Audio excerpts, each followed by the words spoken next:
लोगों ने मिलाद का नाम बिदअत रख दिया। अब अमर बिन लुहई को ज़रा हाजी कहें, अराफात में नहीं जाता था, अबू लहब नहीं जाता था, वो नहीं जाते थे। तो अल्लाह ताला फरमाता है तुम अराफात में जाओ।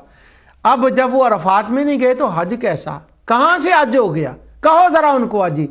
नंगे अल्लाह के लिए हज ना करे, वातिमुल हज वल उम्रत लिल्लाह, एक आयत मैंने पढ़ी। उसके बाद मैंने ये आया, या बनी आदम खुज़ी ज़ीनतकुम इंद कुल्लि मस्जिद, नंगे तवाफ करना हज का दूसरा रुकन हो गया। अराफात में ना जाना ये हो गया, और मिना के अंदर बैठ के गंदी गलीज बातें करना और उनका रद्द करने के लिए अल्लाह ताला फरमा रहा है फज़्कुरुल्लाह का ज़िक्रिकुम आबाअकुम औ अशद्दा ज़िक्रा।